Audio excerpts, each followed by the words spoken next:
Hello, everybody. It is Saturday night at 10 o'clock Eastern Time. I am Chris Weave, and this is Starfleet Tactical. And I am solo this evening. So some of you may have noticed that originally it said that Alec was going to be on tonight, Alec Peters of Axanar. That lasted right up until yesterday when I said, "Hey, Alec, remember you said you were going to be on the show?" And he said, "Oh, I'm going out of town." So he's actually leaving dark 30 tomorrow morning, and he talked about, I could take a nap, and then it's like, no, don't do that. He's getting up at like 5 a.m. because he's going down. He and Crystal are going down to see his father, who's in his late 80s. And you may recall that Crystal had been sick earlier, and as a result, she didn't go down with him on the last trip. And it's just, he's close enough to his dad that he can go down and see his dad, and his dad and Crystal really like each other, and so they're doing that. And so I'm solo tonight. Oh, and LYSSA's not here because LYSSA's feeling a little bit under the weather, and so that's fine. I can do this all by myself. So what exactly am I going to do for the first show of the new year? Well, in plan A was I wanted to get a whole bunch of stuff set up and be able to sort of tell you about this is what the new year's going to look like. And realistically, that just didn't happen. Instead, I tried to put together a presentation, sort of cleared up a bunch of loose ends and sort of maybe set the stage for some stuff in the future. I still have a lot of material I want to go through. Most of it involves, before I talk about X, I need to read a book to sort of put it all together, and so I can cite specific things. And as a result, there's lots of reading in my future to make it all work. So with that in mind, let's go ahead and get started. So let me go ahead and bring this up. So as always, my views, not the views of any employer, past, present, or future. Most likely future. So, it's all me, especially tonight when it really is all me. Okay, so here's what the schedule looks like going forward. So the only change in this, other than a little bit of formatting stuff on the right-hand side that I'll go through in just a second, is you may notice that I had previously said I wasn't going to be available next week, but I'm sort of kind of going to be available next week, and I'll explain that in the next slide. But the upshot is we won't be doing a show at 10 o'clock, but we will be doing a show at 9 o'clock, and you're all invited, and I'll explain what that means in just a moment. So this show in particular, this is another instance where I'd like to say that all of the images, et cetera, the property of the originators, we're trying to add educational value through criticism and commentary, not intending to infringe on anybody's copyright in doing that sort of stuff. And this is going to be yet another instance of going through and looking at stuff, and there's going to be plenty of opportunity to remind ourselves that it's just a TV show, and it doesn't always all fit together. So going on. Okay, so here's the agenda for tonight.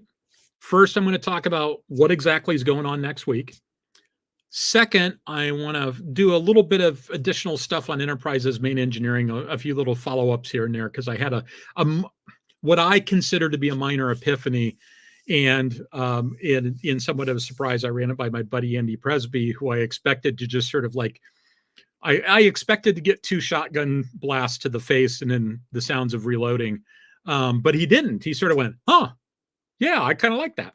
So I'll tell you what I came up with in just a moment. Then I'm going to talk about a few things I wish I knew about Starfleet in particular. And I think I think that's kind of setting the stage for some conversations we may have later this year. And then I want to look at a few random starships. It's like, every now and then I'll just throw up a starship, a Star Trek oriented starship or something else that I think is kind of cool. And I've got a handful of those that I think are kind of cool, and I'll do those at the end. But first, I want to highlight this website. So I don't really know Jim J-Bot Botatis. I think that's how it's pronounced. I've exchanged a few emails with him. It turns out we're on a Facebook group together, and he posted some images he does blueprints, and he posted some images that were of the original Enterprise bridge And one of the images basically had the same solution that I did. You may recall I had the solution that maybe it's not actually centered under the dome and it slid forward a little bit. And you may recall that my measurements to make all that work were just sort of squinting at my thumb, right? Because when push comes to shove, I'm firmly of the belief that you can just sort of tweak stuff here and there, right? Everything that we've seen from blueprints doesn't match the actual model that they show. Even the stuff that came from Matt Jeffries doesn't match what they actually did when they had to produce the miniature. And so when you sort of add all that stuff together, I'm okay just squinting up my thumb and saying, yeah, it looks like it could work if you did X, Y, Z. You might have to adjust a few things. He's actually done a lot more measurements, and he's taken into account things like headroom and whether you'd actually have to push it down. In fact, there's one school of thought. I could easily see that bridge goes down a substantial portion into the next deck down below it, and there's support stuff underneath it. And so if you go down the next deck, it's really just like a walk around the bridge area there, and that has some potential issues, but I think that actually kind of works. He's done a lot of work on that, and his website's got a lot of cool stuff. I can't say that I've had the opportunity to really dive into all of it, but I see downloading a lot of stuff from his website in my future, and so I expect that some of his stuff will probably show up on the show if he's okay with that. But in any event, it looks like good stuff. I encourage you to go take a look at it. Okay, so what about this next week thing? Okay, I'm not doing a regular show. So anybody who finds the show by just going and searching for Starfleet Tactical isn't going to find it next week, because what I'm going to do is a special unlisted edition as part of the Armchair Dragoons Digital Convention. Now, what is the Armchair Dragoons and why are they having a digital convention? And who's going to be on the show with me? So Armchair Dragoons is led by a friend of mine named Brant Guillory. It's a wargaming organization. Brant has been a professional wargamer. I mean, like paid by DoD to do wargaming for DoD sort of stuff. He's a former Army officer. His dad was like a colonel in Desert Storm and was like the guy in charge of artillery for one of the divisions or something like that. I forget the exact details. I came into his talk late, and it was a great talk where he was talking about how they how they were doing the setup and where they threw the doctrine out the window because the doctrine didn't include what they needed to do. And so there were places where it's like, okay, we're going to follow the book, and other places where they threw it out the window. And long-time fans of this show will know that anytime anybody starts talking about doctrine, my heart goes all aflutter when you start talking about doctrine. So in any event, Brant and I do, and Merle Robinson and Zachary Grant do something called Connections Online, which is a professional wargaming conference that we run in April each year. And so Brant is one of my partners in crime with that. And the Armchair Dragoons help support that. Zachary is also one of the Dragoons.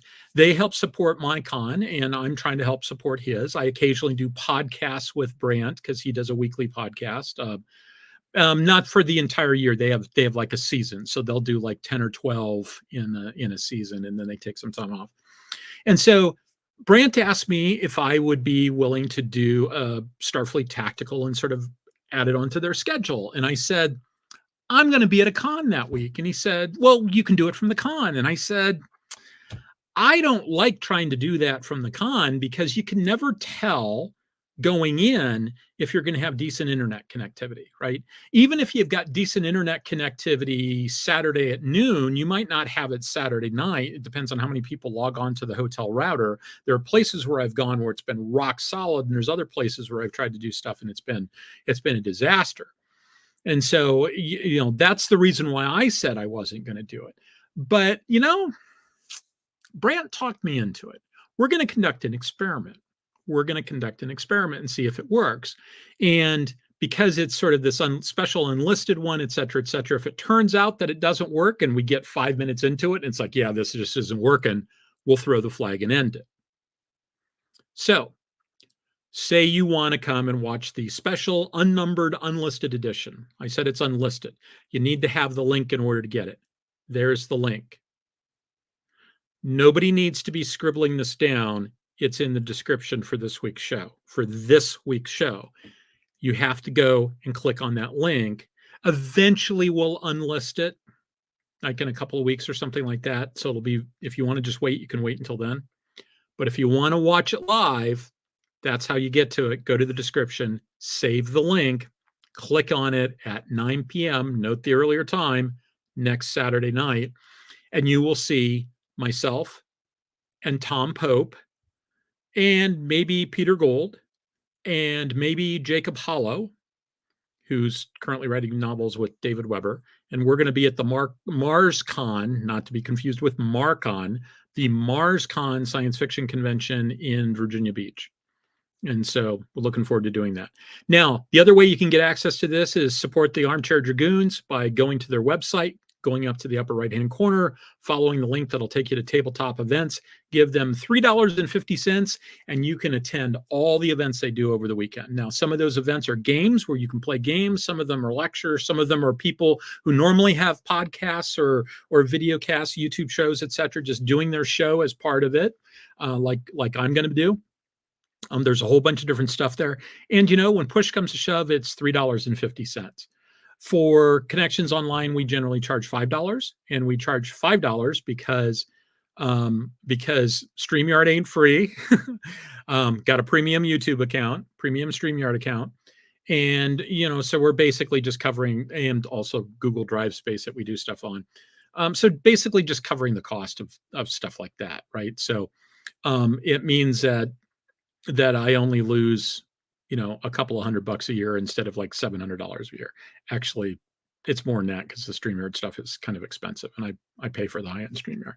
So in any event, all this is in the description for this week's show, so you can go and get it there. Let me take a look and see if there's anybody who, okay, Happy New Year's. New Year's resolutions I wish to share. Don't have one yet, other than I need to get ahead. Actually, now that you mention it, I do have a New Year's resolution, and I actually completed it.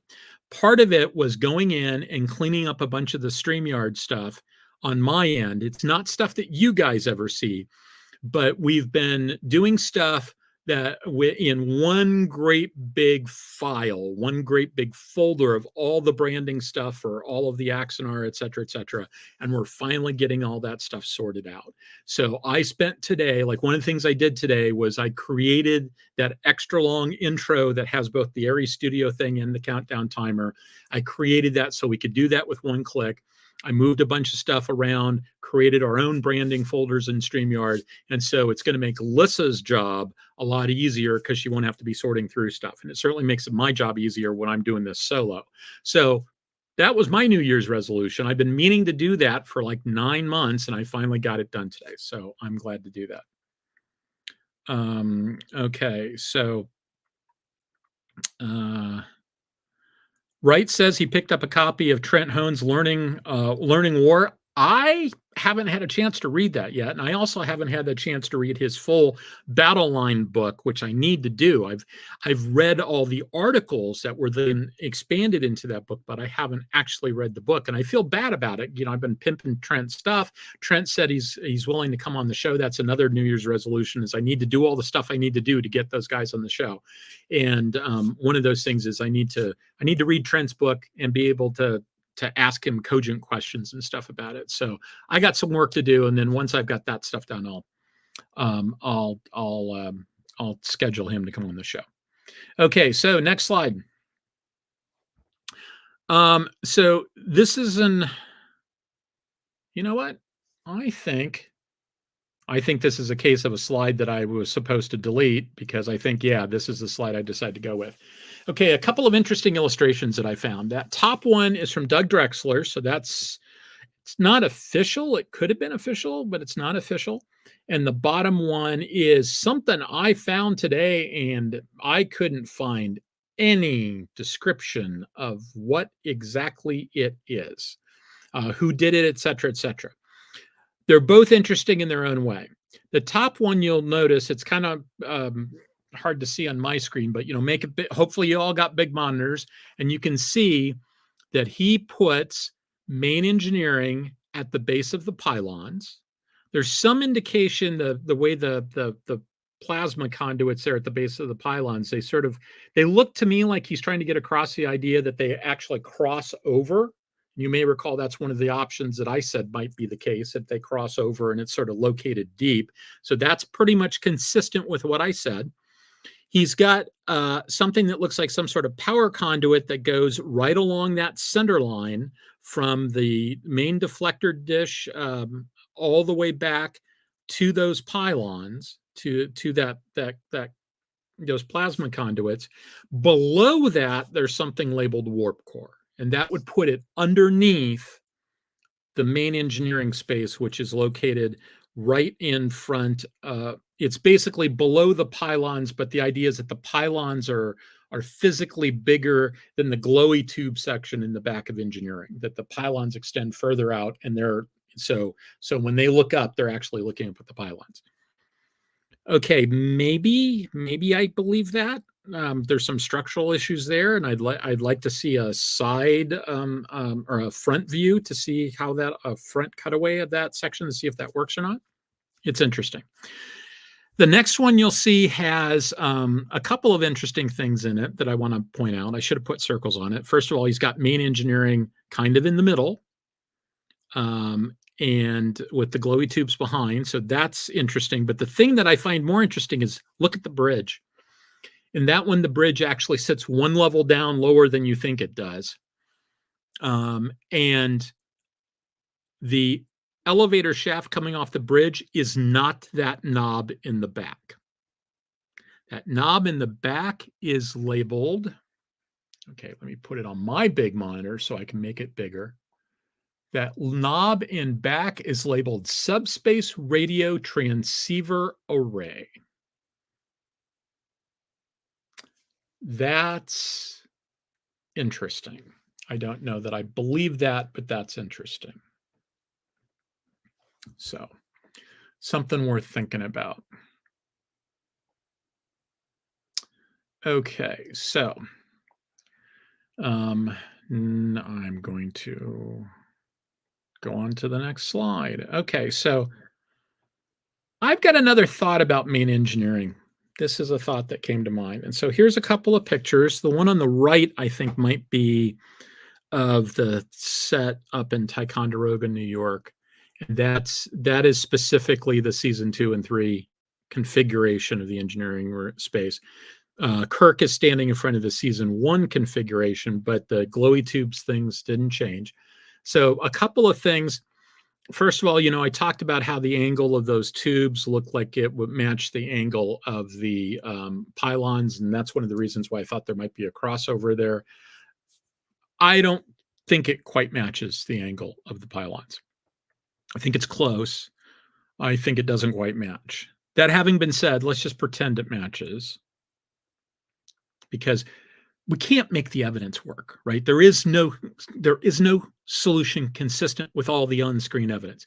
Day of the Dove in and of itself has problems implies that engineering is both in the primary hull, the secondary hull, and it's oriented in a couple of different ways in the secondary hull. It is impossible to reconcile that episode with all the other episodes, etc. And whenever they give out an engineering, like a location of engineering, the deck always changes. It's been deck D or B, something like that. It's been deck, X, decks Y, etc., etc. They were never consistent about it. So with that in mind, I don't have a problem with just adjusting the angles of those tubes.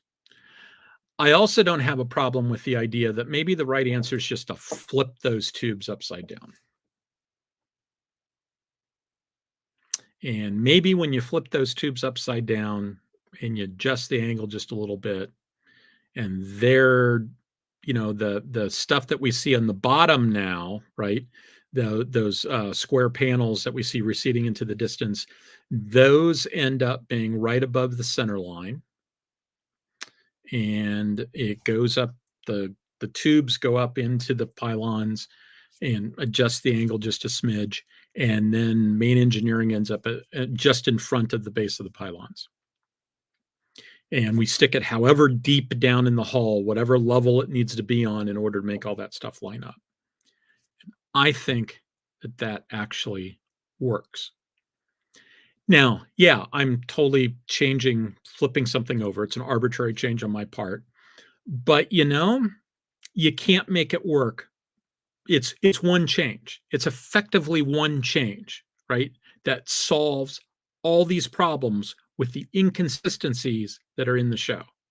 It makes it all make sense at that point. And, there's a minor precedent for this. Gene Roddenberry, Matt Jeffries gave Gene Roddenberry the model that he had put of the Enterprise, and his original conceptualization was that the model was exactly flipped over from what Gene Roddenberry did. Gene Roddenberry, you hear a couple of versions. One is that Gene Roddenberry picked it up wrong, which makes sense, right? If you're setting this thing on the desk, you're going to set it down upside down because it's stable upside down. So he picked it up. So it's sitting down there, but he picked it up and flipped it over, assuming that it wasn't supposed to be like that, and said, yeah, it looks great. And it's like, no, actually, it was supposed to be the way that it was sitting. So there's one school of thought that says he picked it up wrong. There's another school of thought that says he just liked it better that way. And, I can easily believe a situation where the guys that were building the bridge were given directions on the engineering were given directions on which direction the tubes were going, and they had them mostly done before Matt Jeffries wandered by and said, no, you're holding it upside down. Okay, maybe that's not that likely, but I think the important thing here is that you can fix all these problems by doing that. Okay, next slide. So a couple of minor gripes while pulling the thread on this. I went and bought these two books, the Hero Collector's Illustrated Handbook for the 1701 and the 1701A, and the Owner's Workshop Manual from Haynes that covers all the enterprises. The Haynes manual is really no help in that it describes a bunch of things without explaining how they fit together, right? It talks about, like, for instance, it's got a picture of engineering, right? Of a sort of a 3D sort of view, and it shows it people in engineering, and it shows those tubes in the back, and it labels them plasma conduits. And it points inside of one of the tubes and says warp plasma. Where's it coming from? Where's it going to? Right? Okay, you've got these big tubes that are a couple of feet in diameter that are moving warp plasma around. What's it connected to? Nothing. So it doesn't really explain anything. It doesn't give you an idea of how it works. It just sort of shows things and labels them, and it doesn't do a particularly good job of that. The Hero Collector book is worse in that regard because, first of all, it also suffers from no illustrations, but some of the illustrations are no explanations, but then the illustrations are wrong. So what we have here are two illustrations of the bridge. The one on the right is from Ex Scienta Astris, or Ex Astris Scienta. I've pulled many bridge illustrations from them in the past. If you remember back on like episode somewhere in the 40s or 50s, I did an entire 2 episodes on looking at different bridge configurations, right? And so that's from there. And you can see that bridge isn't very big. It's kind of claustrophobic, right? If you've got somebody standing in front of one of those panels and you want to move behind them around the periphery, you probably have to ask them to move out of the way so that you can slide behind them. The one on the left is from that Hero book. And that bridge is what? Twice the area? It's actually way more than that. It's probably close to twice the diameter. So it's about 4 times the area, probably. Ish. And it's just garbage, right? The bridge, no, that's not what the bridge looks like. That's just way out of line. It's just way out of line. So, yeah, it's just broken.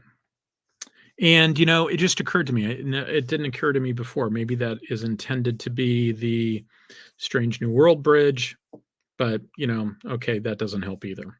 I don't think it was in the section where it was talking about the Strange New World bridges, though. So I'm not particularly impressed with either of these books. Now, I have to say, the Klingon Bird of Prey one, that one has Rick Sternbach as a co-author of it, and that one reads like the Klingon version of the Next Gen Tech Manual. So there's explanations on how things work, and there's details and diagrams that link it all together, et cetera, et cetera. It is way, way, way better than what we see with this. Okay, now I want to talk about a few things that I wish I knew about Starfleet. And so one of them is basically embodied in this chart. So you may or may not remember this chart. I think I did 2 episodes on the Building a Navy chart. This is, if you want to read an essay about it, if you get a copy of House of Steel, the Honorverse Companion, I basically wrote an essay with David Weber about how you build a Navy in the Honorverse. And the idea here is that here's all the different things that you need to build a Navy.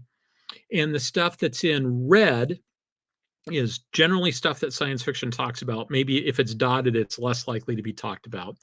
We have a little bit, for Star Trek, we have a little bit of idea of what the security environment is. But by and large, we don't understand what most of those boxes are. We don't understand what the manpower pool looks like. We don't understand how many officers go through Starfleet Academy. Does everybody have to go through Starfleet Academy? What's their basing structure? Things like that. We only see bits and pieces of it, and it seems to not necessarily be totally consistent. I can sort of tell a consistent story, but there's lots of pieces that, in order to understand Starfleet as a organization, I need to know more about it. Now, I'll note, Starfleet is not a Navy. Starfleet is a lot closer to being a Coast Guard in some very, very fundamental ways. I think Starfleet has about 5 or 6 missions, of which one is protect the Federation. But I think by and large, it's got a lot of other missions too. But the Coast Guard has to answer all these questions. It's just got some other boxes there, right? In terms of the strategic assumptions box includes all those other missions in it too. So when you sort of go through all of that, it gets kind of wonky. Wright asks a very interesting question. Do you have Mavericks in command billets? I have no idea. Any NCOs other than Miles O'Brien? I threw that up because of the reference to Miles O'Brien. O'Brien makes the situation with main engineering on the original series Enterprise look simple by comparison. O'Brien has worn multiple different uniforms with different rank insignia. He's been called different things. He's been treated, there's no consistency there. You cannot tell a consistent story. We know that he's a chief. Is he a chief warrant officer? Is he a chief petty officer? Is he a chief something else? Transporter chief? Is that a job description, or is that a rating? Right? Is that his formal training, or is that his job? Right? Like, for instance, in the wardroom of a U.S. Navy ship, there's a guy who's the navigator. They call him Nav frequently, right? Especially when they're ashore. You call them that, go talk to the Nav, right? Because it sort of embodies, everybody becomes their job. That's also a way that you can have an informal discussion with somebody ashore, right? If you're all in civvies and you're in the bar, and do you call the captain by his first name? No, but skipper has the appropriate level of rank recognition while also having the appropriate level of, hey, we're off duty, we're hanging out drinking together, right? Same with calling somebody Nav. And from what I understand, this is one of those things that runs together over time, right? continues over time. If you served with somebody on a ship and he was the navigator and you were like the chief engineer, you know, you had these jobs as lieutenants, and now you're both admirals and you run into each other. You might very well say, "Hey Nav, how's it going?" "Hey Chang, I'm doing great," right? Because that's how you know each other. That's your nickname for each other. It's unclear to me exactly what Miles O'Brien is, and I don't know anybody who's really pulled the thread, who's been able to say, yes, consistently, this is what he is. We can make this work. It's made worse by the fact that, like I said, he's had multiple different uniforms over the years and the insignia doesn't match. And it's also not consistent. You know, like at one point he was dressed as a lieutenant. Okay, great. Yeah, and Rob points out he's also clearly one of LaForge's top troubleshooters. So I think, I mean, he functions as the chief engineer on the Defiant, right? So he was the transporter chief on the Enterprise. I don't think that is, but you know, why do people call him chief? I don't know. I can't make it work. I can't make it work. So I stopped trying. So two other things to look at. How representative is Starfleet of the Federation as a whole? Okay, I got a slide on that. And what were the paths not taken in Starship design? Now, standard caveats apply to all of this. Just a TV show, got it. Writers weren't necessarily consistent, got it. We're covering over several centuries, you know, like 3 centuries of time period. If you want to include Enterprise J, even more. So there's a lot of stuff that we're covering here with all of this. And so the end result of that is, you know, take it all with a big ass grain of salt. Yeah, Eric Hartford says, according to Memory Alpha, Miles O'Brien is a chief petty officer. I don't believe it. I don't believe that, not that he couldn't be a chief petty officer. I don't believe that Memory Alpha can categorically state that, because the last time there was a long write-up on this, and reading through the write-up, it's like, yeah, it's not consistent what he is, right? There's a lot of counterexamples that say that he's not a chief petty officer. Now, okay, how do I normally handle these things? I normally say, how can I make a consistent story with throwing out the least amount of stuff and without doing violence to the story, right? I will gladly ignore data. I will gladly sort of shimmy data in the direction that I think it needs to go, and shimmy the analysis in the direction it needs to go in order to get something that works well when you put it all together. That having been the case, you know, maybe the right answer is just to say he's a chief petty officer. That has some interesting implications for the rest of the crew. Like, for instance, Roddenberry famously said they're all officers because they're all astronauts. Okay, not sure that makes sense. It certainly wouldn't make sense in today's Navy. If you've got that level of automation on board, that implies a level of automation we haven't seen. And, you know, the Russians did weird shit, like having twice as many officers and having no non-coms. Because they just didn't have a strong non-com force, in part because for educational reasons. But so you ended up with officers doing stuff that you'd have petty officers doing if they were in a Western military. Okay, maybe that's what's going on. All right, moving on. So TJ's sounds like he's making a comment about the tubes being flipped upside down. For the record, TJ, I know you talked about flipping the entire engine room upside down. That's not where this came from. It's an interesting idea. I don't think it works for some other reasons, but that's actually not where I came up with the idea. I just sort of said, you know, it's always been broken. In fact, at one point, I even remembered incorrectly and thought that they were the other way around, and then looked at the photo and went, okay, that's wrong. I finally just said, if you flip it, it will work. Okay, so how representative is Starfleet of the Federation as a whole? So what do we see in when we watch Next Gen? We see Starfleet officers We see a handful of other Federation civilians, a handful of other civilians who aren't necessarily Federation, and most of the people we see that are not wearing the uniform are on the frontier, or as I put here, at Disneyland, right? Every now and then they stop by some resort planet and we see people at the resort planet. So you see people that you presume are Federation citizens at the resort planet.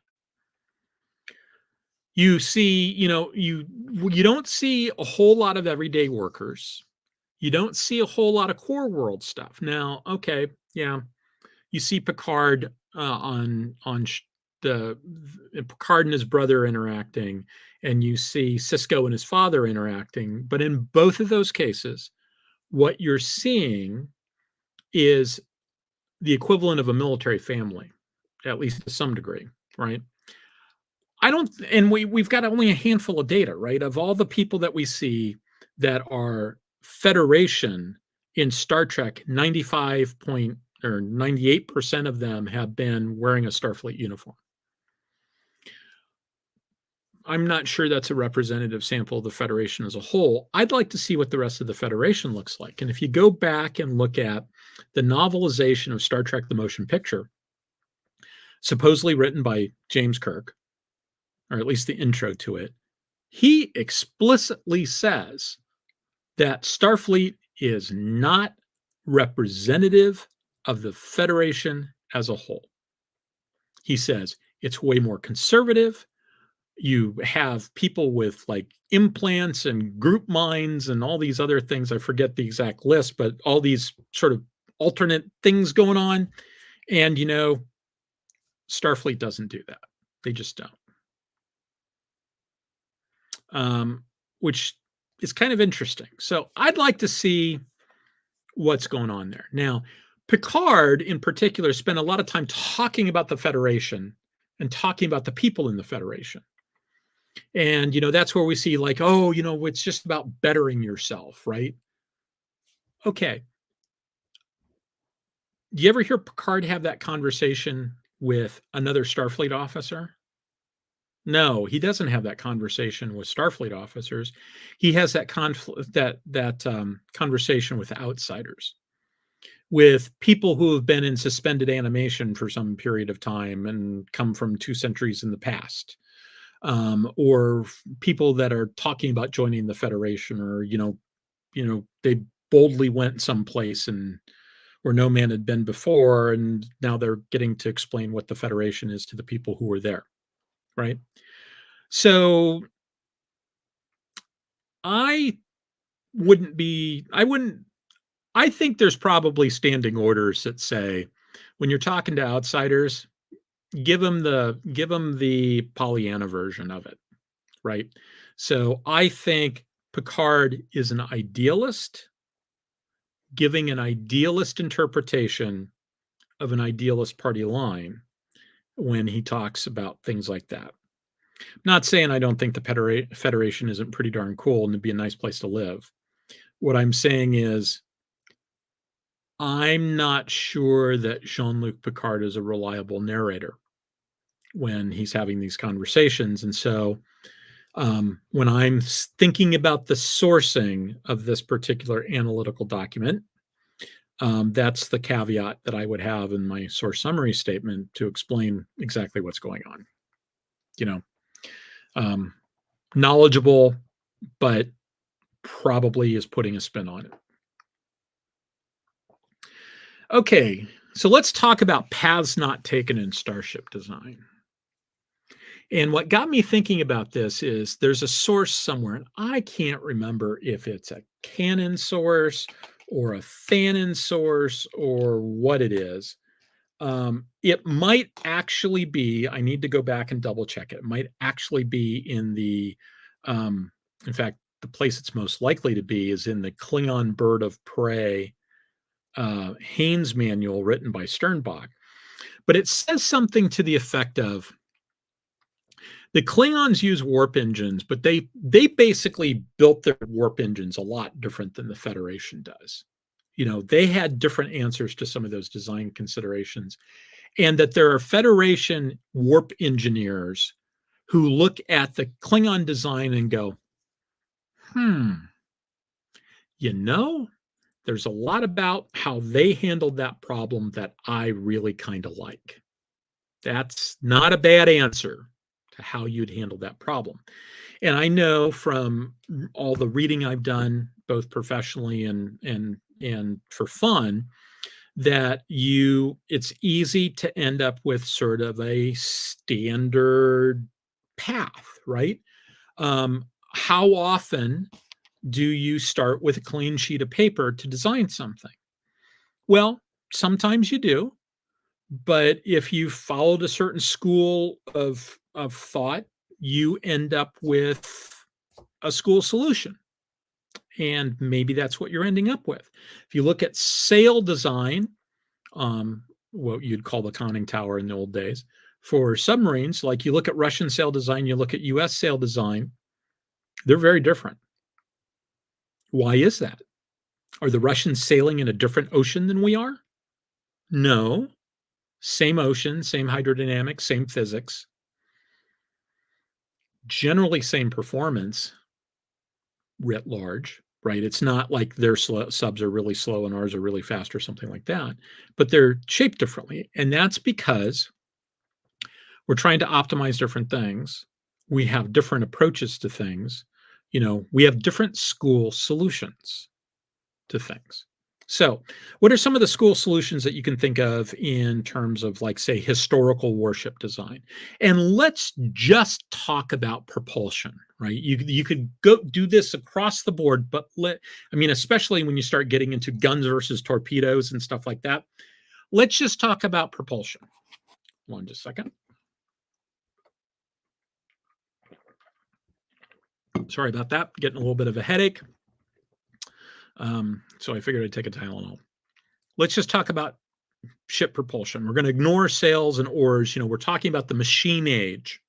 In the machine age, you got lots of different ways you can generate power. You can generate steam. You can use steam to do things.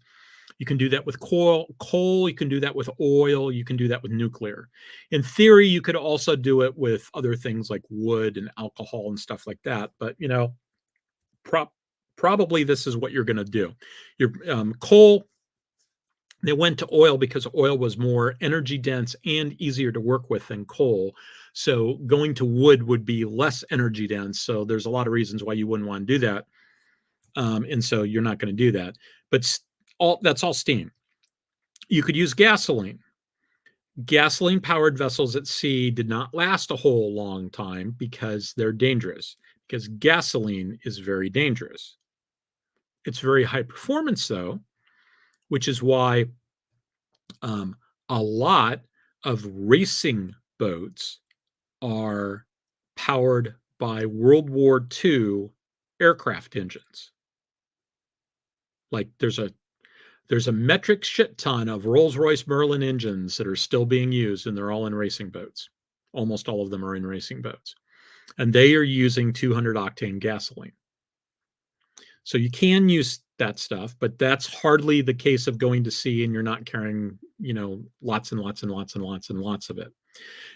World War II aircraft carriers were floating bombs because they were carrying this 200 octane gasoline. What aircraft carriers nowadays carry, JP4, JP7, those things, those are variations of standard jet fuel. What your airliner uses is Jet A. All those things have the same base. It's what additives you put into it that changes it. And the base of that is kerosene. And so the way it was explained to me by somebody who is a fuels guy is you take kerosene and you refine it and to get out impurities, and you get Jet A. You refine it more and you get RP1, rocket propellant 1. So like when they talk about the first stage of the Saturn V used kerosene, they're talking RP1, which is basically really, really, really super high quality jet fuel, which has the advantage of being energy dense. It doesn't take up a whole lot of volume, unlike hydrogen. Hydrogen, There are performance reasons why you use hydrogen later on in the process, but if you'd have to double the size of the rocket if you wanted to use hydrogen in the first stage. So gasoline is something that didn't last at sea very long.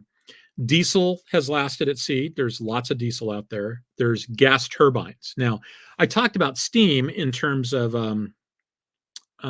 I probably could have talked about this in terms of the powertrain. That's probably where it belongs, but I'm going to go ahead and talk about it here.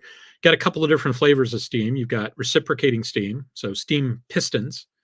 Reciprocating goes in and out, in and out, in and out. Though that has an inherent limitation, right? Because you've got this relatively heavy piston that is going to go out a certain distance and then come crash into a stop, and then and then immediately accelerate going the other direction, come crash into a stop, just going back and forth as steam is fed into it. And so, yeah, it works a crankshaft just great, but there's a lot of wear and tear, and that's a big deal, which is why when steam turbines came along, steam turbines solved all that, because you've got it just spins, right? It just spins, and it's always spinning in the same direction, and it might be spinning faster and it might be spinning slower, but it never has to turn around and go the other direction. So why didn't we go to steam turbines earlier? Well, because reciprocating steam was a well understood problem. It was well solved. They had lots of different designs that included having multiple stages so that as the steam got colder and hence could do less work, less energetic, less work, you'd have different types of pistons that would take advantage of that. And so they could feed the steam through multiple pistons to get extra work out of it. And there's gearing that goes along with that and a whole bunch of other stuff. And that was all well understood, and we knew how to do it, and we could just crank those engines out. The steam turbine, right? You're starting with a clean sheet. You've got an entirely different set of problems to solve. And that means that if you're even remotely risk averse, you might think twice about doing that. It is a truism in the history of technology that the ultimate example of a technology is the version that comes out just after it was made obsolete. Because somebody came out with the steam turbine, and it's going to be the wave of the future, and whatever reciprocating steam design was in the pipeline came out, and they did reciprocating steam. And the end result of that is you end up with something that's got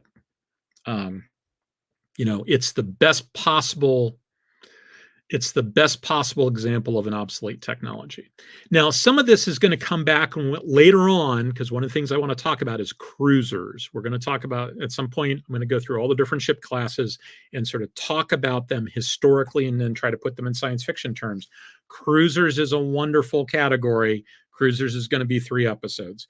And then part of that is because of, like, you've got armored cruisers versus battle cruisers, etc. And one of the big things that happens in that time period is armored cruisers were reciprocating steam, battle cruisers were by and large steam turbines, although I don't think that's true for the Germans. It was definitely true for the Brits. And so the end result of that is, when you sort of look at it and go, why would they throw these away? These are, and part of it is they were really expensive, and part of it is because reciprocating was big and heavy and expensive. And so that revolution in ship design made it worthwhile to throw away everything they had. Okay, back to this propulsion mechanism. So, okay, you've got something got hot, and work was produced, energy's produced, that's being turned into kinetic motion to turn something. What does it turn? There's a bunch of different ways you can do that. You can do paddle wheels. You can do a propeller. So you start off with paddle wheels. Paddle wheels don't work real well in warships. So for a long time, you had, or for actually a relatively short time, like 20 years, you'd have like paddle wheels and stuff like that for auxiliary ships. But warships didn't dare have a paddle wheel because it's next to impossible to armor them. And you'd had some warships that had paddle wheels and sort of a well in the center, and they weren't very maneuverable. And the ones that had them on the outside were more maneuverable, but they're vulnerable to shell fire. And the end result was, yeah, we're not going to do that with warships, but for auxiliaries. So for mail, mail and supplies, yeah, we'll use paddle wheels for that, but we're not going to use them for these other ships. And we just, we'll just end up fighting another way. So you end up with propellers are an option. You've got some ducted fan water jet things that in some cases is just a propeller inside a tunnel, but there's some interesting hydrodynamics that take place in there, and there's some reasons outside of just propulsion efficiency that you might want to do that. And all of these things work, some of them work when it's faster, some of them work better when slower. There's all sorts of, some of them are noisier, all sorts of other things involved there. You've got potted propulsors. You see these on generally slower ships and cruise liners and stuff like that, where the propeller and a bunch of the gearing, maybe the entire engine, if it's electric, is in a pod and the entire thing rotates. So you don't need a rudder. You just turn your engine, right? That's great.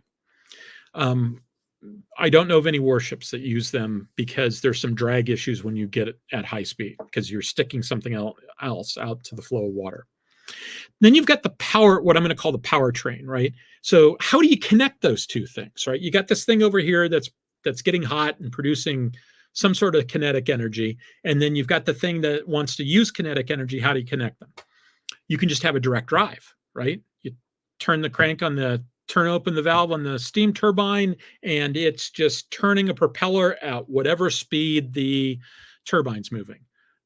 The direct drives, for all the reasons why you don't have direct drive bicycles, as a general rule, you don't have direct drive ship components like that. That goes away relatively quickly. Instead, you end up with reduction gears. So you end up with this thing spinning at 1,000 RPM and the propeller spinning a lot less than that. And you've got a gearing system that it goes through. And that gearing system on a US Navy warship, like an Arleigh Burke class destroyer, the single most expensive component on the ship is the reduction gear. When you sort of point at a box and say, that box is the most expensive part of the ship. Other things, when you add them all up, when you add up all the boxes, they can be more expensive. But that box is the most expensive thing on the ship. You can have electric stuff, right? So maybe you tie all this stuff and you have it turn a generator, and you've got an electric motor that turns your propeller or is in your pod or they never made an electric paddle wheel, but there's no reason why you couldn't. At least I don't think they've ever made electric paddle wheels. For all I know, riverboat casino ships use electric paddle wheels. You can even put a jet engine on it. And I'm not joking when I say that. There are things that are classified as ships that have jet engines hanging out in the air, right? Hovercraft have ducted fans that are hanging out in the air. The jet engines, one I'm thinking of, are ekranoplanes, which are basically wing and ground effect craft that I'm sure there's some people saying, oh, no, that's an aircraft. That doesn't count. That's an aircraft. Okay. Yes and no. They're frequently the size of ships, and they're frequently treated as ships for purposes of licensing and, sort of maritime rules of the road and stuff like that. They're not treated like airplanes because they're stuck effectively on the surface. And so you can just have a regular jet engine. So let's talk about this in Star Trek terms. Each of these, deciding when to switch from one technology to another, or which one you're going to use, depends on a whole bunch of technical factors, scientific factors, potential for growth, economics, a whole stuff like that. And so there's analysis involved to make the decision on what you're going to use. And you have to come to a decision. So what are the Starfleet equivalents of this? Well, I think power generation is pretty easy. Everything we've seen indicates that you need to have antimatter because the energies involved are so great. So you need antimatter to make it work. The one exception that we see to that is the Romulans. They pull this trick with a wormhole or a singularity reactor sort of thing that they apparently use instead of antimatter. That's an even bigger trick. So the upshot is that seems to be a well-solved problem. Everybody ends up with antimatter as their way of storing energy. Note, You don't mine antimatter, you create it. So you take energy from something else and you use it to create antimatter. So antimatter in its own way is more like a battery, right? When you pump oil out of the ground, the process of burning oil, or whatever you refine it into, creates more energy than it uses in the pumping and refining process. So it's a net plus to pull oil out of the ground. Antimatter is probably at best break even. It's probably actually a loss. It's just a thing that you can build big antimatter factories using solar power. And so in effect, your energy is free, although your infrastructure is not. Your energy is free, and you use that to turn it into this weird battery that we call antimatter. So that's the power generation side. The propulsion mechanism, everybody uses warp engines to go faster than light as a general rule, or, trans-warp conduits, et cetera, but it's all various flavors of warp engine, right? That is the solution that everybody seems to use. What about the powertrain? That's the nuts and bolts about how you connect all this stuff, right? And like I said, that the bit about reciprocating versus turbine should go in powertrain section there, right? Are they using reciprocating antimatter, or are they using turbine antimatter? Clearly, that's an analogy, but we don't know. We know we have schematics of what the warp engines look like with the coils and stuff like that, and we can sort of infer a few things based upon what we have in all these various sources. But I've been told the Klingons do it differently, and that Federation scientists look at it, Federation engineers look at it and go, there's some things there, right? So what did they do differently? What decisions did Federation engineers make early on that we're still living with because they just didn't change? They're just still doing it the same way they always did. Or, we marched down this path and we've got a pretty good idea of how this particular technology works, and so we're sticking with it. Is there something that's specific? Is there an equivalent of that? I don't know, but I'm really looking forward to getting back to reading that Klingon manual, because like I said, I suspect that there's something in there that implies that maybe there's a path not taken in the Federation when it comes to Starship propulsion design that could be interesting. And it's always an interesting question, like, why did you do what you did, right? Is this a case of you wanted acceleration more than you wanted top speed? Or, this other thing would give you greater performance, but it's also going to be a bigger maintenance headache, so we went with reliability? Does it have to do with, okay, there's a strategic material that's not easily replicatable, that it's actually way more expensive to replicate it than it is to mine it, but we don't have a whole lot of it, and so we're trying to minimize this, or maybe we're trying to maximize it?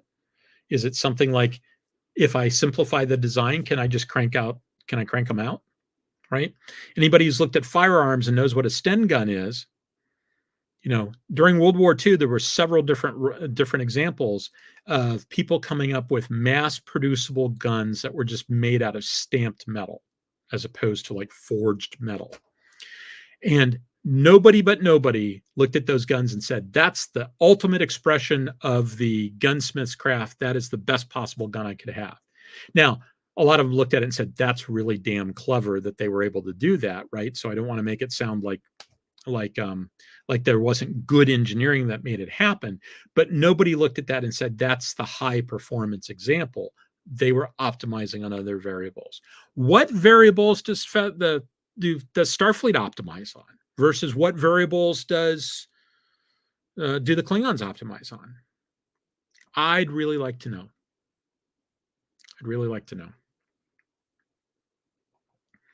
Okay, I've got a few random starships that I'm going to go ahead and go through, even though I'm at the 1 hour mark, but I'm going to go ahead and go through them because the alternative is, I should just save them for some other time because then I'd be partway done with the next thing, but they're cool and I want to talk about them. So here's a couple that I picked up. I can't remember where they came from. Maybe I think the one on the right, which is clearly a kit bash of the NX-01 to turn it into a 4-engine ship.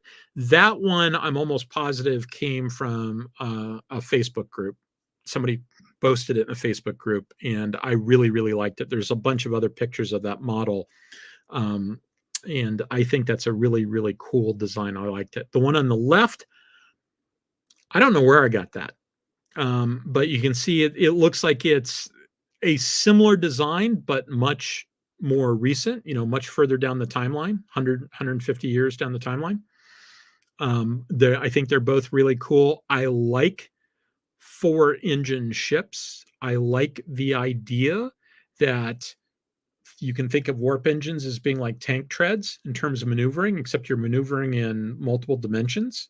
And so it's differential warp fields that allow you to do that. And so my hypothesis is that a 4-engine ship should be more maneuverable than a 2-engine ship. And that a 1-engine ship is not very maneuverable at all. And so in my personal rewrite headcanon, I've got ideas about that, but I won't go into all that tonight. Okay, 3 and 4. The one on the top is the Typhon class. It's from a game, a computer game. And it was intended as a carrier. The one on the bottom is an even bigger one. That's the Valkyrie class, the US, or at least the USS Valkyrie is what it's marked there. The one on the top's got 2 warp engines and is gigantic. The one on the top is hugiantic. The one on the bottom is ginormous. I once was corrected by an F-18 pilot as to which one is bigger than the other. And then somebody decided that you needed something even bigger. In my sort of like rewrite of how the Federation does stuff, I don't like carriers in Star Trek. I don't think carriers make sense in Star Trek for reasons having to do with how warp engines work and what you need to do to make a warp engine work, and what you need to do, how much power you need to generate in order to make shields work, etc. I think fighters are going to end up as one of those things that get basically hosed out of the sky. I don't understand why, especially given that phasers don't miss as a general rule. You don't dodge shots as a general rule. You hit them on your shields, and it's however long your shields last. And so I think most ships going up, most fighters going up something like a Galaxy class, it's basically one shot, one kill on those fighters. Evidence is inconsistent, like a lot with Star Trek. So I wouldn't use these as carriers. I don't think of these as carriers. I think of these as mobile command post, mobile factory ships. And I could easily tell a story where you've got the ship on the top functioning as a mobile shipyard, a mobile command post. It's basically a mobile starbase that goes out and is supporting all the ships that are out there going where no man has gone before. You go back to it to get that. It's the node where all the personnel come into, et cetera, et cetera. And the bigger version is the one that's back a little bit farther, building a starbase based upon stuff it's mining from the local asteroid belt. I don't think when they build star bases, I think they send a factory ship that builds a star base basically in place. I don't think you build that on Earth and ship it out. So, but I can't say that I actually have a whole lot of canon sources that say that that's how it works. That's just what makes sense to me. And so that's the story I tell myself about these ships here. Okay, the Alaska class battlecruiser. This one dates to like the late 1980s. And everybody I know has the same reaction. They see that profile and they go, that is a beautiful ship. And then they see the plan in the front view and they say, what were they thinking? So I can easily look at that side view and convince myself that secondary hull and the dorsal look a lot different than they do in the other two views. But this is old. You'll see it's labeled as NCC 1701C, right? So I think I I think that this ship doesn't necessarily predate next gen, but it's close. I can't remember the exact date it came out. I need to go back and check. I actually trimmed off the part of the poster that probably has that information, so it might actually predate next gen.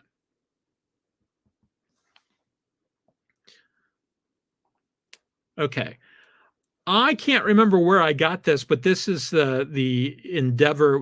It was somebody's proposal for NX03, I think is what it says, as a as something that came out. Yeah, this is before, like in the early days of Star Trek Enterprise, right? I think this is when that was generated. So it's old by now. And it's got some interesting features. I like the general lines of it, and I like the idea that stinger tail has the warp core extends back through at least part of that, the thicker part of that tail.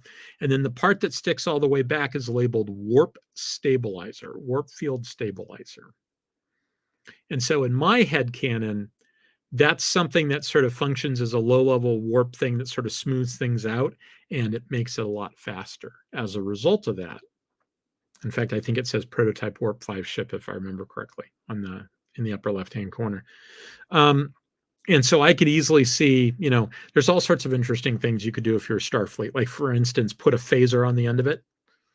And when you talk about it, you officially say, no, that's just we put a phaser. That's an extension out there for a phaser emplacement, because it gives us better fields of fire. Just leave off the entire warp field stabilizer thing, right? Why give away the secret? I thought it was a pretty cool illustration. Okay, so these are clearly Galaxy classes, but are they? Now, note, these are not the same design. That's why it's 7 and 8 as opposed to being the same thing. The first one has much larger warp engines, and they're positioned just a little bit differently. And the end result is, I think, and what the author said that he was trying to do, and I can't remember who that is now, is that it's a more balanced design. The Galaxy class is not my favorite Enterprise. I mean, I love the internals to it, but the externals, I always thought it looked unbalanced. I thought it looked like the engines were too small. This one down below is what you get if you start with the Galaxy class, which has the oval-shaped primary hull, and you squish it in. Just take the image and squish it in until that primary hull is circular. And that's what you get. And it makes the entire thing thinner, including the engines. And I think I actually prefer both of those over the Galaxy class that we see in the show. So I'd actually kind of like to see both of them together, right? Move the engines, make the engines longer and move them back, rather than just squishing them in. Okay, this is the Sentinel class light cruiser. It's contemporaneous with the original series, more or less. And this is one that you can buy from, I think it says in the lower right-hand corner, and I can't quite read it on my screen. If you do a search for USS Sentinel class Starship, you'll find the guy's website. You can buy the blueprints in Dead Tree Edition. They're actually sitting on my couch right over there. And he's got a bunch of nifty stuff on that website. And I like this design. I like sort of the more inline look. Now, you'll note I've talked in the past about how I think that with Explorers, there's a very, very specific reason why that it seems to form something that looks pretty darn close to an equilateral triangle. I think it has to do with the fact that the navigational deflector is a warp field generating device. We know that it is measured in millicochrans and subspace fields, right? And so that strikes me as being the sort of thing that you don't necessarily want next to your warp engines, and or if you put it in the right place, it makes everything more balanced, right? So there's either a positive influence if you put it where it is, or a negative influence if you put it too close. But for whatever reason, that's why those ships are sort of shaped the way they are. That's why explorers, ships that are designed to go really, really fast, are shaped the way they are. This ship is not quite shaped that way. So the question is this an example, throwed out, right? I'll keep in mind, my explanation is not canon. The ship is not canon. So how would I square that circle? I'm not sure I got a good answer for how to square that circle. I just know that I like the way the ship looks. And I think that that's actually, yep, that's my last slide for this evening. So let me take a look of whether there's any comments, et cetera, that I should respond to. Let's see, a little bit of discussion of David Soul, who was in the original Star Trek episode. He was in the episode with where they fed the stone god. He was one of the paint-wearing natives in the feeding the stone god episode.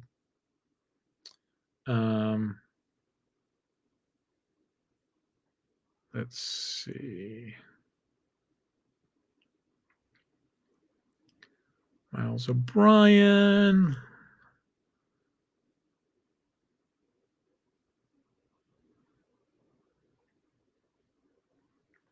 Yeah, Wright makes a comment, going back to the Miles O'Brien stuff. He would on occasion be called Gunny from his rate as a gunner's mate.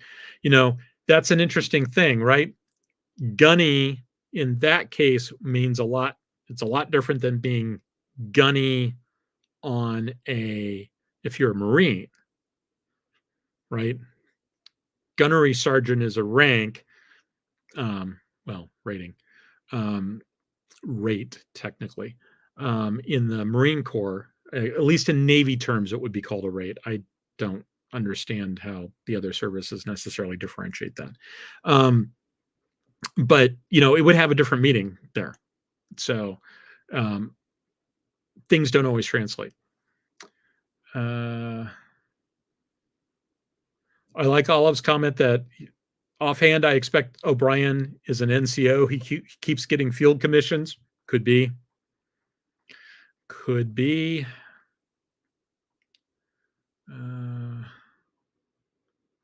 Olive also says, I've long wanted to see more Federation homeworlds and early colonies. Yeah, and there's some very interesting things about Federation homeworlds. Like, you keep getting these recurring ideas that Vulcan maintains its own fleets.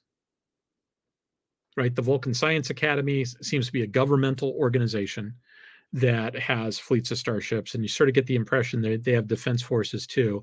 Wouldn't surprise me if the Andorians didn't have still have their own navy, that they dedicate some stuff to Starfleet and other stuff not.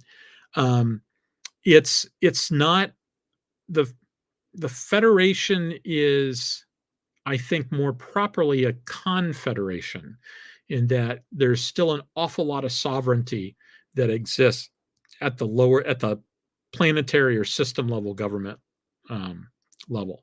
That's another interesting thing. And when I'm at some point, I'm going to do a show on Traveler, the New Era, or Traveler in general, and the Imperial Navy and Traveler. There's a couple of different things from Martin Doherty that are really, really interesting books, and they highlight some of the things that you might run into in science fiction. And one of the things in there is that sovereignty in that system is the Imperium. The Emperor controls the space in between worlds.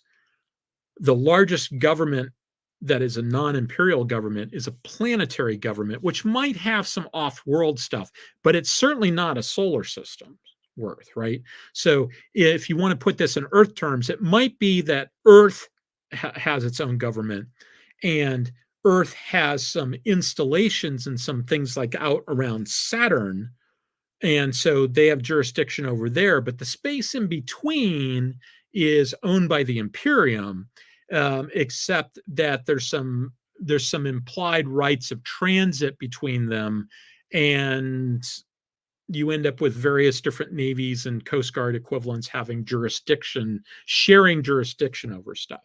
It's a very, very, very interesting look alternative look at how sovereignty works.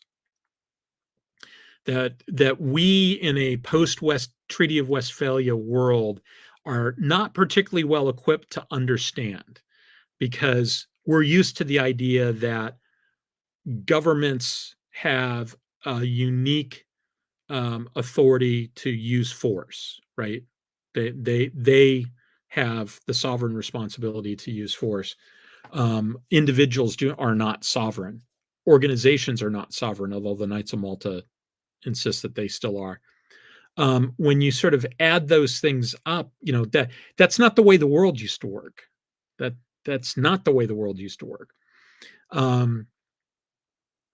And so as a result of that, because the world works that way now, we don't think in terms of the alternatives, whereas the Imperium is clearly an alternative to that. And I think the Federation is too.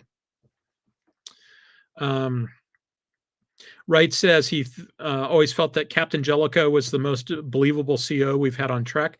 I think so too. And, a lot of people say that he comes off as an asshole, but if you sort of watch the beginning of the episode, he comes on board and he's like, look, you guys have been doing this. We're going to do it this way. I don't have time to do this slowly because we're potentially going to war very, very soon. So if I had more time, we'd work our way through it. I don't have the time. I'm going to give you some orders and you're going to do them. And he's generally not that unreasonable, and everything that he chose to do was in his purview. And, hey, he's the guy in charge, his risk, his responsibility. He's the one who gets thrown out the airlock if there's a problem, right? So that's how that works. TJ points out that Picard is not only an idealist, he's also at the top of the pyramid in Federation society.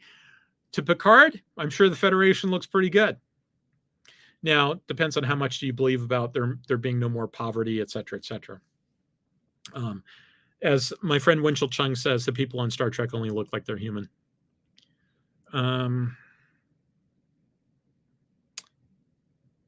Yeah, Michael Boretsky says, even if you start from a clean sheet of paper, your training and best practices are going to push you towards a certain path. Yes, that is true. Sometimes people end up on certain paths. So what pushed you originally in a particular direction may not be the same thing that's keeping you there over time. A lot of it just ends up being tradition. Like, for instance, this entire rank structure thing is a really good example. Why are ranks set up the way they were? Why do we have officers and enlisted? It fundamentally goes back to the idea of the divine right of kings, and nobles are appointed by God. Nobody would make that argument that your officers are appointed by God and God wants it this way, but we continue with that structure. That structure happens to have some other things that seem to work, but when push comes to shove, that structure very specifically came out of this very, very old view of how the world worked. I've often thought it would be very, very interesting, and the closest sometimes you see people, it'd be very, very interesting to throw that book out and start with a clean sheet of paper. Sometimes in science fiction, you see the sort of kind of functional equivalent of that. Most of the time it's because the writer didn't understand what they were doing. It wasn't an intentional decision to explore that. It was just the writer just doesn't understand about how the world works. And so even though they were trying to copy how the world works, it was a bad copy. It's always interesting to see.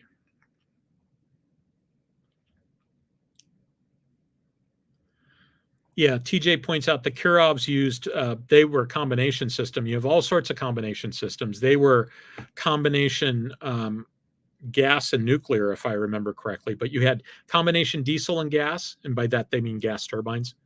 And that's because diesels give you lots of efficiency, but they're not very fast, whereas gas turbines give you a much greater performance, and they give you immediate response, but they're also insanely thirsty. And so there's lots of navies that would have, a couple of diesel engines and a couple of gas turbines for sprint speed.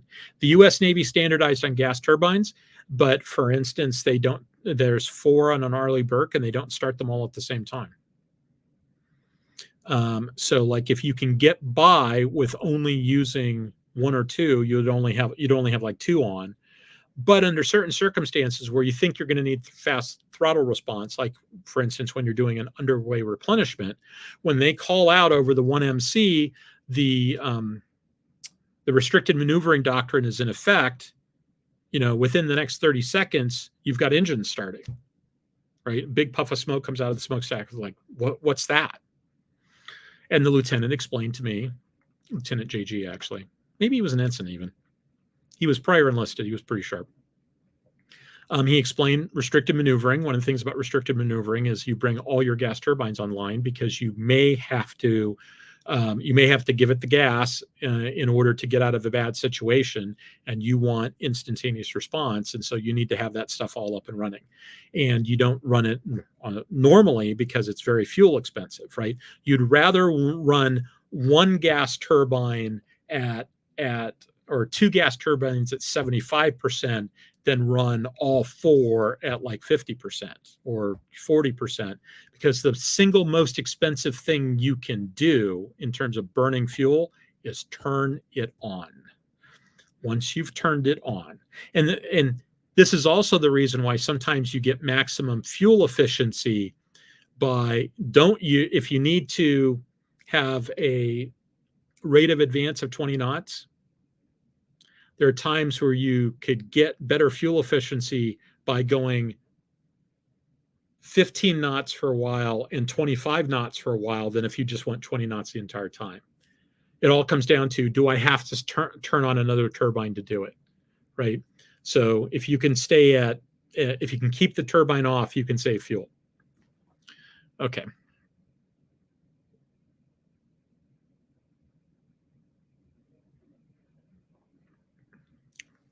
Rob has an interesting comment.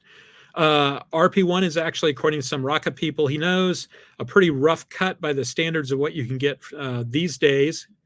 And it kind of hangs on from the legacy. Yeah, that could very well be. I can believe that. I can very easily believe that. RP1 as that standard dates back to the U.S. space program. Kerosene had been used previously, but RP1 specifically, I believe, dates back maybe even from Saturn in particular. I'm not positive about that, but I do know that my dad, one of his first jobs out of business school, he was an accountant for the trucking company that had the contract to move the RP1 to wherever NASA said they needed it, which was by and large Cape Canaveral at the time. And so they had already been a trucking company moving gasoline and oil around, but that was a big contract, and that kind of put them on the national map.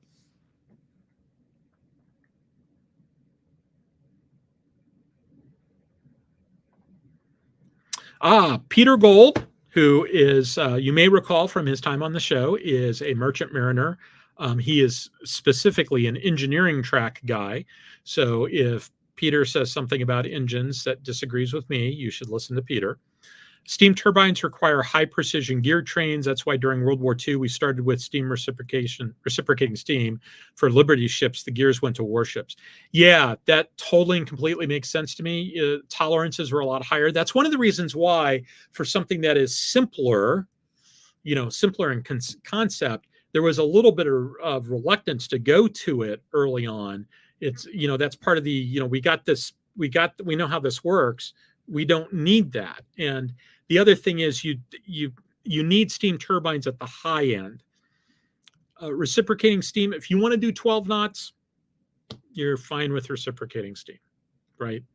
Especially if you've got stuff that's already building reciprocating steam and you can just crank those engines out.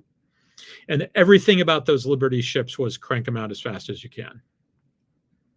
So there's a reason why the Liberty ships, Aristotle Onassis made his money with the tanker equivalent of Liberty ships.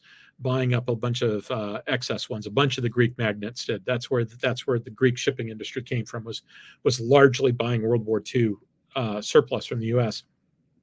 At least that was a big chunk of it.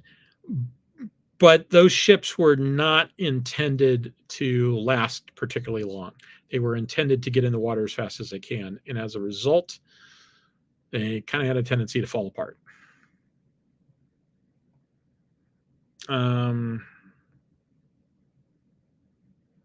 Rob asked, did I watch the video from Battleship New Jersey showing opening up the reduction gearbox after they found the keys last year? I did not. I need to go look at that.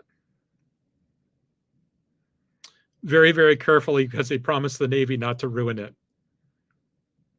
Yeah, there's, for a long time, those ships were in reserve. That's why they weren't museum ships, and they got turned over as museum ships. But I don't know if they still have it. I mean, the Navy has no plans to reactivate them. For a long time, it was always in the playbook. I think they've officially removed that from the playbook. But they still take that stuff very seriously. And they've become real sticklers for making sure stuff stays in operation, stays in repair, right? They do not take kindly. They still own the ship. They do not take kindly. I'm pretty sure they still own the ship. They do not take kindly to museums who do not treat their ships well. I think they have learned their lesson, because there are some other ships that I do not think were treated particularly well, Olympia, that I'm sure the Navy was not happy about. So, okay.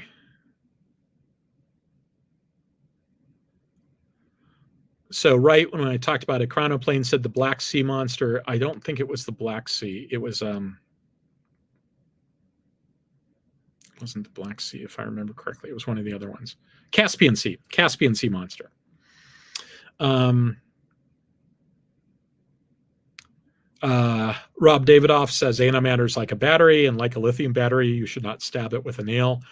Or, I know from personal experience, you don't want a screw to come loose in your laptop and have the screw accidentally puncture the case of your laptop, because when that happens, your laptop will catch on fire.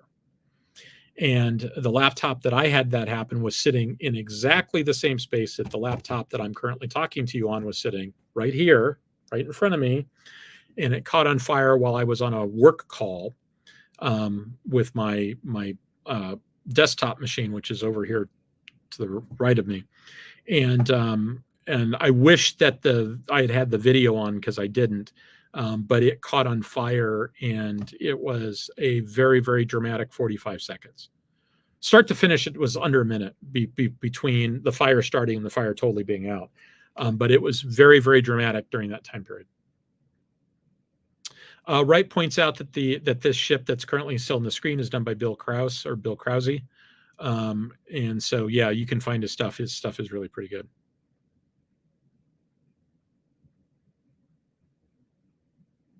Wright talks about Federation potentially being the high end of Starship design. I'm not even sure if it's high end. I think there's certain approaches that might be more expensive, but I think the Klingons, I'm reminded of, there was a discussion where Kira Nerys is showing a Federation phaser rifle to somebody and comparing it to, I can't remember who the other alternative was, but basically she said, yeah, the Federation rifle is fantastic, and it's got all these different modes and all this other stuff, and it's also really complicated, and if you're not trained on it, you're better off with this one, because it's just simpler, right? It's got 4 settings. You can use it as a club if you need to. It's a lot well put together, etc. I kind of look at Klingon ships that way, that it's not, it's maybe it's that they're, the mean time between failures is greater. Think about the Russians, right? The Russians had certain manufacturing problems, but there was nothing wrong with Russian design for aircraft. Nothing wrong with Russian design for aircraft. Nothing wrong with Russian aircraft engines in terms of performance. The problem you had was they had material science issues, although in some ways they were ahead of us in certain parts of material science, right? You shouldn't think of a blanket statement in that regard. There were certain things that they could do better than we could, and certain things we could do better than they when it came to material science. We were generally better building jet engines that lasted longer with a higher mean time between failures. The Russians didn't put the extra effort into making them last long. They got the performance, but they didn't last as long. And part of that was, why waste the money on making them last longer when the average amount of time they're going to last in combat by our calculations is like 10 hours, right? The war is going to be very bloody. A lot of airplanes are going to get shot down. The last thing in the world we need to worry about is having, 10,000 hours mean time between failures or whatever it is. The U.S.'s attitude about this was, we hope this war never comes. We're using these planes in peacetime in the meantime. We'd really, really, really like to maximize the maintainability of these aircraft, because in the long run, that'll be cheaper. So I think that's a pretty good analogy for what we're seeing with the Klingons and the Federation.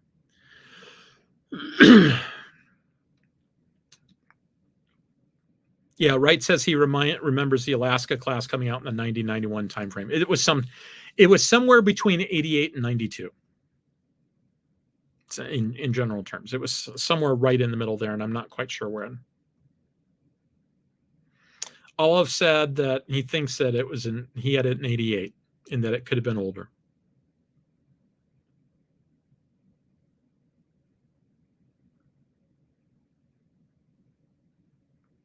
Yeah. Rob Davidoff makes a comment about the actual Alaska class. The actual Alaska class, as I've mentioned previously, was designed to counter a ship that didn't actually exist, a ship design that didn't actually exist. We knew the Japanese were building something. We thought we knew what they were building. We designed the ship to counter it. The Japanese looked at what we built or were building and said, oh, we need to counter it, and changed their design. So we caused them to decide to build the thing that we thought we were countering. And it had all sorts of issues, like it had a weird gun size, right? And so they wanted at least 9 guns because that's what they thought they were going to need to get a certain level of hits. I think they would have been better off going with 6 guns, 6 16-inch guns, rather than the 9 12-inch guns. I think they were 12s. Because that was going to end up having a unique ammo that had to be stored separately, et cetera, et cetera. Better to just use the same gun everybody else was and deal with the fact that you were shooting fewer, and make up for your fire control issues by having radar, because we had the best radar when it came to stuff like that. So let's just use it. Okay.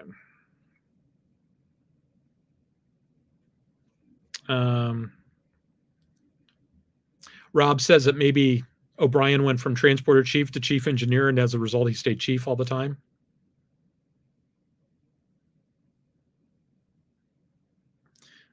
Peter points out there's only one chief on a merchant ship.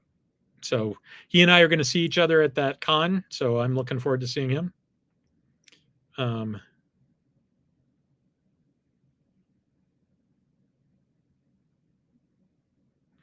Rob Davidoff says he wants to see a rank structure in fiction that has captain as an enlisted type rank. Sergeant major. What's with that major there?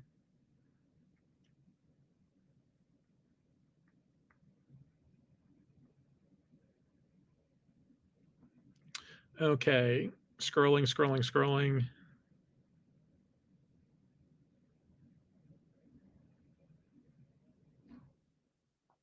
Yeah, Rob pointed out there's a discussion that was taking place here about Captain Jellicoe and the new watch bill, et cetera, et cetera. I thought Jellicoe actually did a pretty good job of explaining, because I seem to recall he said something specifically like, this isn't the optimal way to do it, but we need to get ready to go to war, so we're doing it. And I think at that point, everybody else should have saluted and said, yes, sir.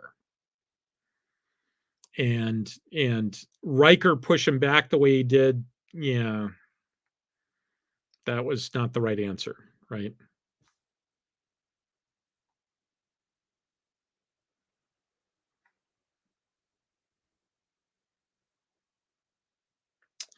Okay, there's a discussion about bringing back fast battleships. That's a conversation for another time, but we should talk about it. Scrolling. My brother Delon showed up finally. He said he was at the Lord of the Rings marathon. He called and asked me if I was going to be in Des Moines this weekend because he was going to go to a Lord of the Rings marathon. Okay.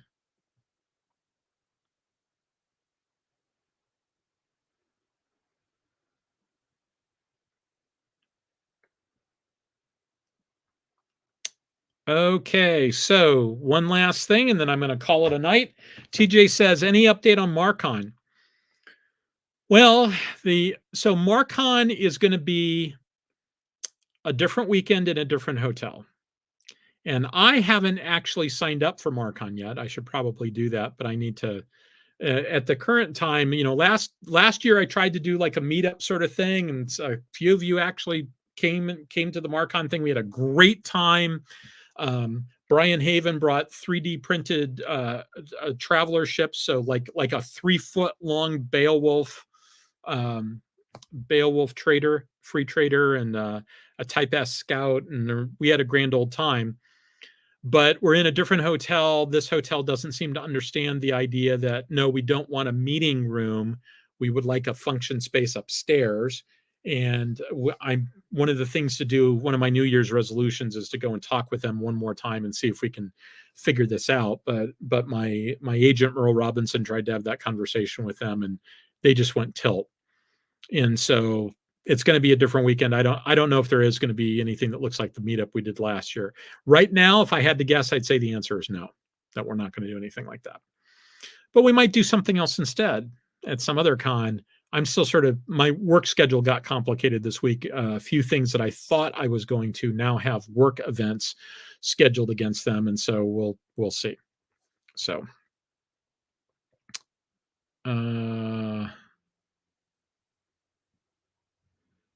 okay.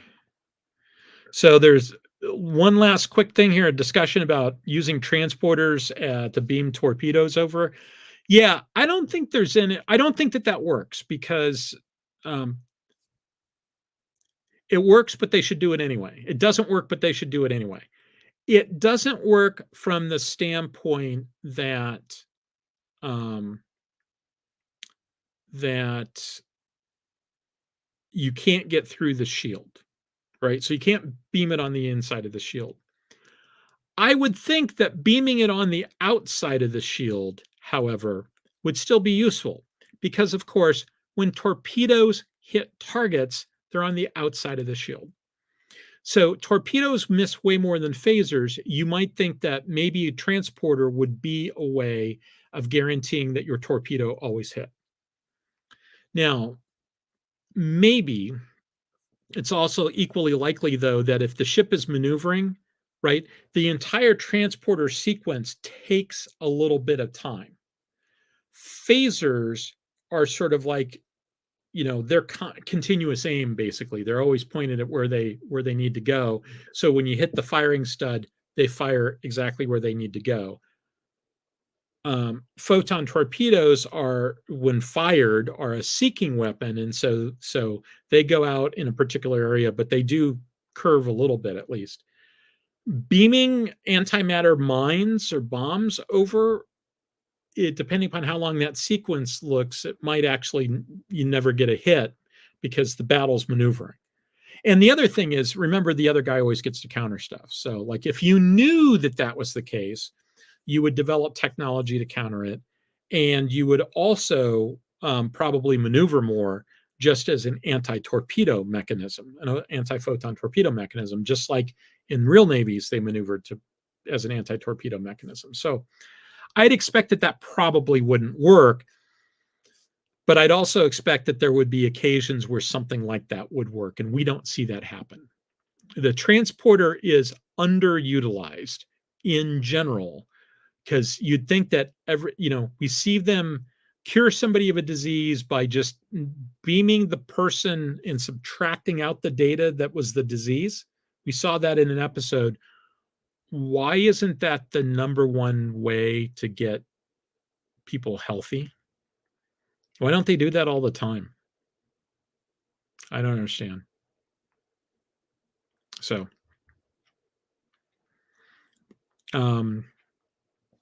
okay, with that in mind, I think it's time to declare victory. As always, it's been a pleasure to be here with all of you. And I'm looking forward to doing this for another year. I'm looking forward to doing it way more than another year, but it's the beginning of the year. I'm looking forward to doing this all throughout 2024. And so I do have a bunch of stuff, a bunch of travel that's going to come up. So I'm going to miss episodes here and there. But by and large, I'm looking forward to doing it. I've got ideas about what I want to do in terms of having guests on the show and places I want to go, etc. I do not lack for topics to talk about. And so I hope you continue to come and spend your Saturday nights with me. So, and with that in mind, everybody, live long and prosper, and sign up for AC/DC and come visit the Unlisted show next week. And if you're not going to do that, I'll see you in the week after. Have a good one, everybody.